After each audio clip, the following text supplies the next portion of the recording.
सच्ची मित्रता। एक अस्पताल के कमरे में संजय और सूरज नाम के दो मरीज भर्ती थे। उस कमरे में केवल एक ही खिड़की थी जो संजय के बिस्तर के पास थी। वो उस खिड़की से बाहर का नजारा बड़े आराम से देख सकता था, लेकिन संजय को ज्यादा देर तक बाहर देखने की इजाजत नहीं दी गई थी। वहीं दूसरी तरफ सूरज को एक गंभीर बीमारी थी, जिस वजह से उसे अपने बिस्तर से उठने तक की इजाजत नहीं थी। एक ही कमरे में भर्ती होने की वजह से संजय और सूरज में दोस्ती हो गई। धीरे धीरे दोनों की दोस्ती इतनी गहरी हो गई कि वो दोनों अपने घर और परिवार की बातें भी आपस में करने लगे।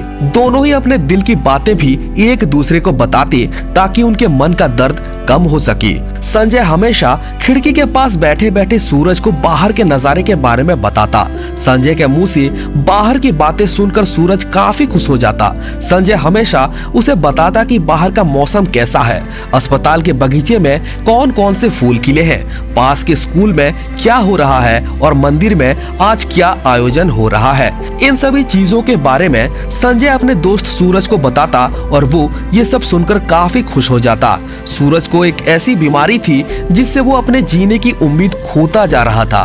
संजय के मुंह से बाहर की बातें सुनकर वो अपनी बीमारी को कुछ देर के लिए भूल जाता और उसके अंदर जीने की एक नई उम्मीद जाग उठती। अपने दोस्त की बातें सुनकर उसे ऐसा लगता कि सच में वो बाहर का नजारा देख रहा है। संजय हमेशा से ही सूरज को अच्छी अच्छी बातें बताता, जिससे कि सूरज पर अच्छा प्रभाव पड़े। वो उसे कभी नकारात्मक बातें नहीं बताता ताकि वो दुखी हो जाए। दोनों के बीच इतनी अच्छी दोस्ती हो गई थी कि वो दोनों अपने जीवन की सारी बातें एक दूसरे को बताते। ये सिलसिला बहुत दिनों तक ऐसे ही चलता रहा। ऐसे ही संजय अपने दोस्त को बाहरी दुनिया का हाल चाल खिड़की से देखकर बताता और वो खुश हो जाता। एक दिन अचानक संजय की मौत हो गई। जब सूरज को यह बात पता चला तो वो बहुत दुखी हुआ और मन ही मन अपने दोस्त को याद करने लगा। रोज सुबह वो उस खाली बिस्तर को देखता और अपने दोस्त की वो बातें याद करता जब वो उसे बाहर की दुनिया के बारे में बताता था। एक दिन अस्पताल के नर्स से सूरज ने कहा कि मुझे उस बिस्तर पर जाना है।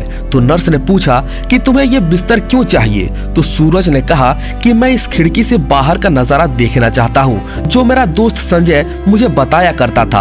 तब नर्स ने उसे संजय के बिस्तर में शिफ्ट करवा दिया। लेकिन जब उसने खिड़की के बाहर देखा तो वो देख के आश्चर्य रह गया, क्योंकि वह उस खिड़की के सामने तो बस एक दीवार था और वहां से कुछ भी नजर नहीं आ रहा था। उस खिड़की से ना तो अस्पताल का बगीचा दिखता था और ना ही वहां आसपास कोई स्कूल था।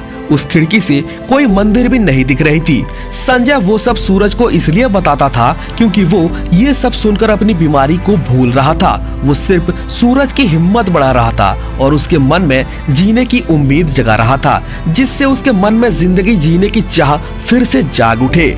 इस कहानी के माध्यम से मैं आपसे बस यही कहना चाहता हूँ कि अगर हम किसी को खुशी दे सकते हैं तो हमें देना चाहिए, फिर चाहे वो अपने जीवन के आखिरी पलों में ही क्यों ना हो। अगर हमारी बातों से किसी को खुशी मिलती है तो क्यों ना उसे खुश किया जाए, क्योंकि हमारी वजह से अगर कोई खुश होता है तो इससे जो सुकून मन को मिलता है वो शब्दों में बयान नहीं किया जा सकता। आशा करता हूँ कि ये कहानी आपको जरूर पसंद आई होगी। ये कहानी सुनने के लिए आपका बहुत बहुत धन्यवाद।